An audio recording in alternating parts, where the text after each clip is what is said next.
Oke kawan-kawan, kali ini aku mau cerita sedikit lah tentang sebuah film yang berjudul Kamadora. Film ini dirilis tahun 2023. Dan film ini mengisahkan tentang seorang wanita yang bekerja sebagai pramuniaga di sebuah mall. Di balik parasnya yang cantik, ternyata wanita ini memiliki masa lalu yang sangat kelam. Karena wanita ini mempunyai pesona dan daya tarik yang sangat menggoda, sehingga dia selalu dimanfaatkan oleh bos tempat dia bekerja, hanya sekedar untuk mencicipin serabi lempit dari pramuniaga tersebut. Oke kawan-kawan, daripada penasaran, tanpa berlama-lama langsung kita gaskan aja lah ke alur ceritanya.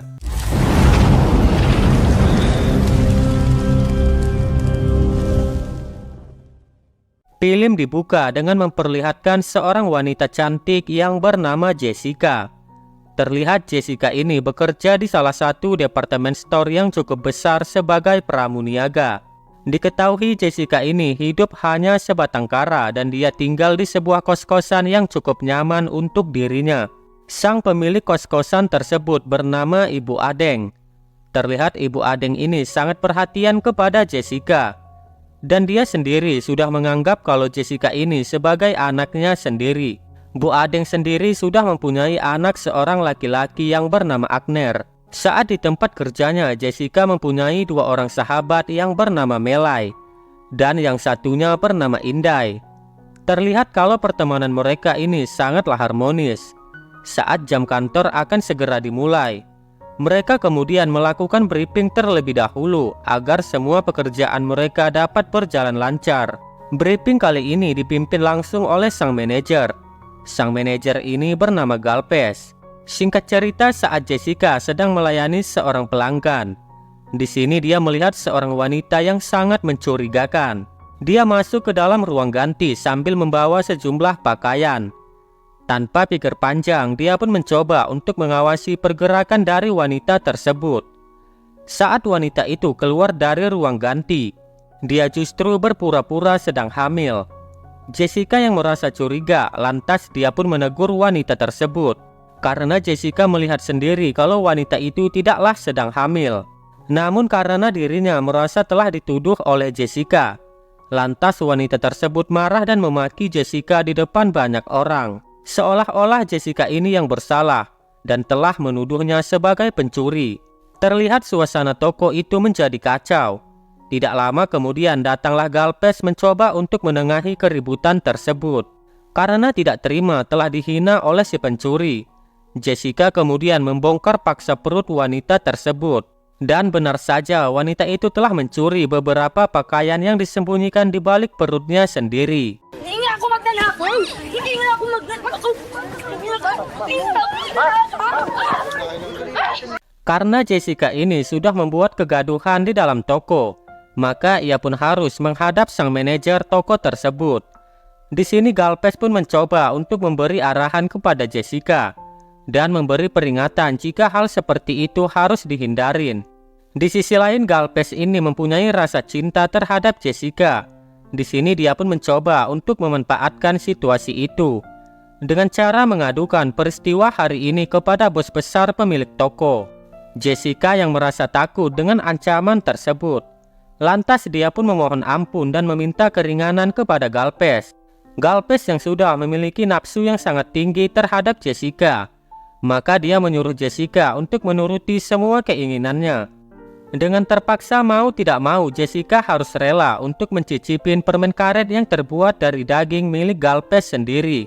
Selepas itu mereka pun kembali bekerja. Pada kali ini lagi-lagi Jessica harus bertemu dengan pelanggan yang sangat meresahkan tokonya. Kali ini dia bertemu dengan seorang pelanggan bapak-bapak yang berpura-pura akan membeli sebuah sepatu. Namun ternyata bapak-bapak itu hanya ingin melihat lengkuk tubuh dan gunung kembar milik Jessica. Karena merasa telah dilecehkan, lantas kesabaran Jessica pun kembali diuji. Kali ini dia mencoba untuk bersabar dan menahan amarahnya. Namun keributan itu sampai terdengar kemana-mana. Hoy, bastos ka! Ako bastos? Kayo nga po kanina pa ako sinisilipan eh. Tidak lama kemudian Galpes pun datang dan mencoba untuk melerai keributan di sana. Galpes yang tahu jika Jessica pasti akan menambah masalah. Lantas Galvez pun menyuruh Melay untuk melayani si bapak-bapak mesum itu. Tidak lama kemudian Jessica pun dipanggil ke kantornya Galvez. Galvez kembali mengingatkan Jessica untuk selalu mengalah kepada pelanggan. Karena pada prinsipnya pembeli itu adalah raja. Jessica yang berusaha untuk memberikan pembelaan. Namun semua itu tampak sia-sia di mata Galvez. Kitang-kita niyo naman po kanina, di ba? Ako yung binato. Melihat Jessica yang sudah tersudutkan, lantas dia pun mencoba untuk memanfaatkan kembali situasi tersebut. Galvez bisa saja memaafkan semua kesalahan Jessica pada hari ini. Namun semua itu harus ada syaratnya. Galvez menyuruh Jessica untuk kembali mencicipin permen karet yang terbuat dari daging milik Galvez. Jessica yang sudah tidak punya pilihan lain. Dengan sangat terpaksa, Jessica pun melakukan semua keinginan Galvez sendiri.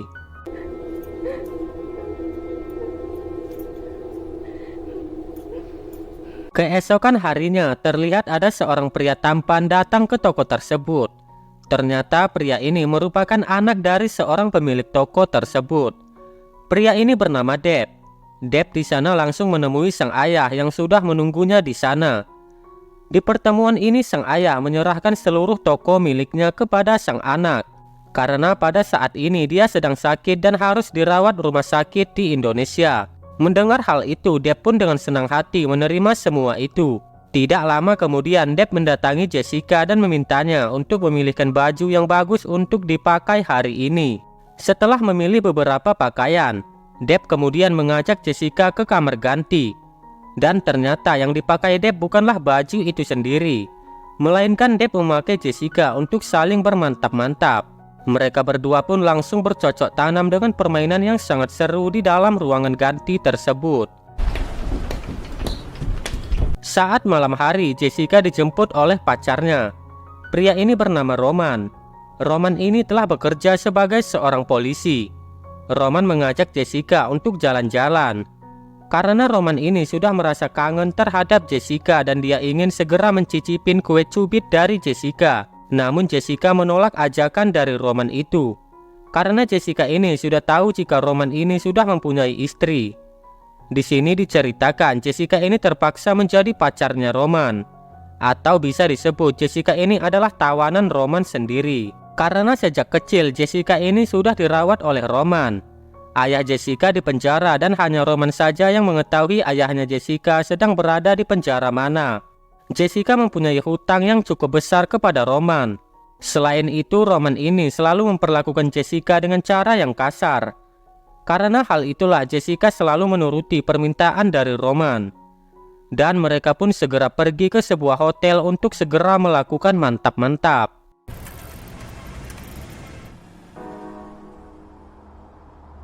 Keesokan harinya, Jessica yang baru saja pulang dari hotel. Terlihat Bu Adeng ini mencoba untuk memperingatkan Jessica agar tidak pulang pagi lagi. Karena Bu Adeng merasa malu oleh tetangganya. Dikarenakan Bu Adeng ini pemilik kos-kosan dan sekaligus seorang guru. Setelah itu Bu Adeng pergi mengajar seperti biasa. Sedangkan Agner pergi untuk ke sekolah. Namun di tengah jalan Agner tiba-tiba menerima kabar bahwa guru mereka tidak datang untuk mengajar. Agner memutuskan kembali lagi ke rumah dan di sana dia tidak sengaja melihat Jessica sedang tertidur pulas. Tidak lama kemudian Jessica pun terbangun karena ada telepon dari Roman. Roman menyuruh Jessica mengemasi barang-barangnya dan mengajaknya pergi dari tempat tersebut. Tidak lama kemudian Jessica pun pergi ke kamar mandi dan bersih-bersih. Kebetulan hari itu Jessica baru saja datang bulan. Namun hal yang tidak terduga justru terjadi di sana. Di dalam kamar mandi ternyata ada Agner yang sedang melakukan senam 5 jari. Melihat hal itu, Jessica pun tertawa dan memaklumin apa yang sedang dilakukan oleh Agner yang masih berusia remaja. Semua itu Agner lakukan karena dia sangat terobsesi saat melihat Jessica yang sangat menggoda sekali di matanya. Ginagawa mo? Ano ka ba, uling-uli na kita? Huwag ka nang magkaila, nagtetibots ka pa dyan eh. Sorry na. Tidak lama kemudian mereka pun memasak dan makan bersama layaknya suami istri. Di sana Jessica pun mencoba untuk mengajarkan Agner cara bercocok tanam yang baik dan benar. Namun sayangnya Jessica ini sedang ada halangan dan dia hanya bisa memainkan tongkat saktinya dengan menggunakan mulut. Tiba-tiba Bu Adeng pulang dan permainan pun terpaksa dihentikan saat Agner sedang enak-enaknya bermain. Keesokan harinya Jessica mulai mengemasi barang-barangnya dan berpamitan kepada Bu Adeng. Dia akan pergi ke toko tempat kerjanya karena sang atasan menyuruhnya untuk masuk kerja. Dengan berat hati, Jessica pun meninggalkan Bu Adeng yang sudah dia anggap ibunya sendiri dan tidak akan pernah kembali lagi ke rumah itu. Di tempat lain, Inde sedang menemui Galpes untuk meminta kenaikan gaji. Selain itu, dia juga meminta maaf karena belum bisa melunasi hutangnya kepada Galpes. Karena tidak punya uang, kini Indai pun mencoba membayar hutang tersebut dengan cara memberikan Galpes serabi lempitnya. Saat malam hari, Roman datang ke tempat Jessica bekerja. Dia mencari Jessica dan bertanya kepada Melai tentang keberadaan Jessica saat ini. Melai memberitahu kepada Roman jika hari ini Jessica libur dan tidak masuk kerja. Namun Roman tidak percaya dengan perkataan Melai. Dia kemudian menemui Galpes dan menanyakan keberadaan Jessica. Karena tidak puas atas jawabannya, Roman kemudian menghajar Galpes dengan alasan Galpes ini sering berbuat tidak baik kepada Jessica dan kepada karyawan wanita yang bekerja di toko tersebut. Di tengah-tengah kerusuhan, ada seseorang yang menyelinap masuk ke dalam toko lewat parkiran. Ternyata orang yang menyelinap itu adalah Jessica. Saat di dalam toko, ia sengaja membakar panel listrik hingga menyebabkan seluruh toko habis terbakar. Tidak lama kemudian dia pun pergi ke ruang brankas untuk mengambil semua uang dan semua surat-surat penting yang ada di sana. Saat Jessica hendak pergi keluar, dia melihat Melai yang tewas ditembak oleh Roman. Ternyata peristiwa semua ini sudah mereka rencanakan jauh-jauh hari. Jessica yang merasa tidak tega melihat sahabatnya menjadi korban. Lantas dia pun memberikan kartu identitas beserta dompetnya, agar orang-orang mengira kalau wanita yang tewas itu adalah Jessica. Singkat cerita, kita akan dibawa ke masa lalu saat pertama kali Jessica bertemu dengan Roman.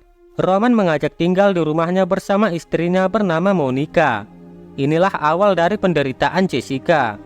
Terlihat kalau Monica ini sangat tidak menyukai Jessica, karena Jessica ini terlihat lebih cantik daripada dirinya sendiri. Saat Roman tidak ada di rumah, Monica selalu memperlakukan Jessica seperti pembantu dan diperlakukan sangat kasar. Namun lagi-lagi Roman selalu membela Jessica apapun yang terjadi. Akan tetapi ketika Monica tidak ada di rumah, Roman justru selalu memanfaatkan momen itu dengan cara menjelajahi tubuh Jessica yang sangat menggoda dengan sesuka hati. Roman mengancam dan meminta Jessica untuk merahasiakan perbuatannya itu dari Monica.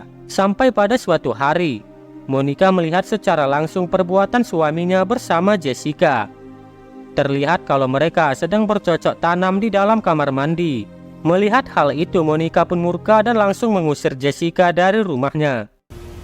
Kung saan-saan ako nagpalaboy-laboy nun, sumunod na araw, nakita ako ni Roman sa bangketa. At isinama niya naman ako sa isang tagong safe house nila sa Montalban, Rizal. Ang mga witness sa kaso, mga assets nila sa pulisya kapag nanganganib ang buhay. Dari peristiwa tersebut, kini Jessica harus tinggal di pinggir jalan karena dia tidak mempunyai saudara sama sekali. Singkat cerita, Roman akhirnya bisa menemukan Jessica kembali. Dia langsung membawa Jessica ke tempat para polisi yang menyembunyikan para saksi kejahatan dan para korban kejahatan yang nyawanya terancam. Di sana Jessica diperlakukan sangat baik.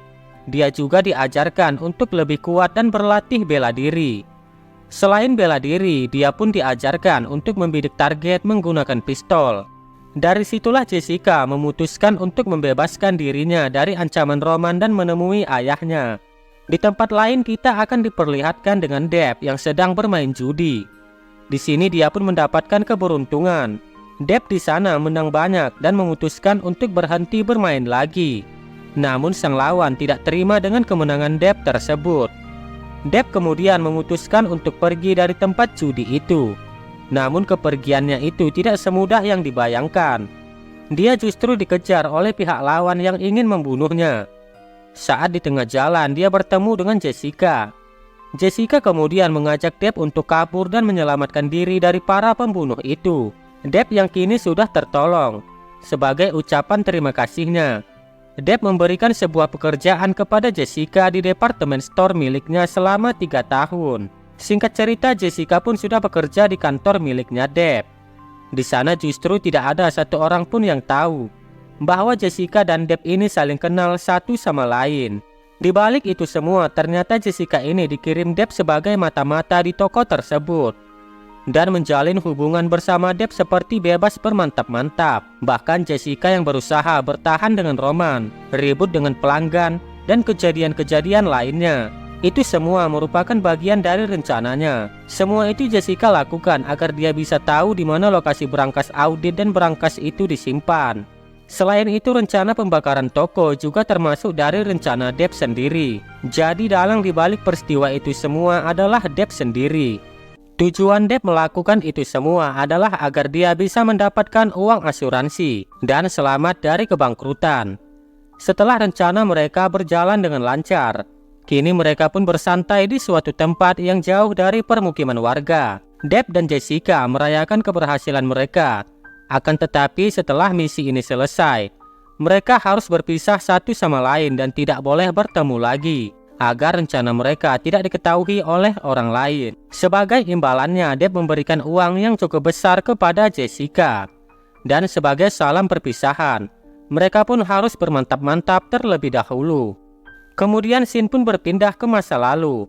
Terlihat kalau ibunya Jessica ini sedang berselingkuh dengan seorang pria yang berprofesi sebagai seorang pembunuh bayaran. Sedangkan Jessica dan ibunya ini bertugas untuk membereskan sisa pekerjaan dari sang pembunuh. Sampai pada suatu malam, selingkuhan ibunya itu hendak memperkaos Jessica.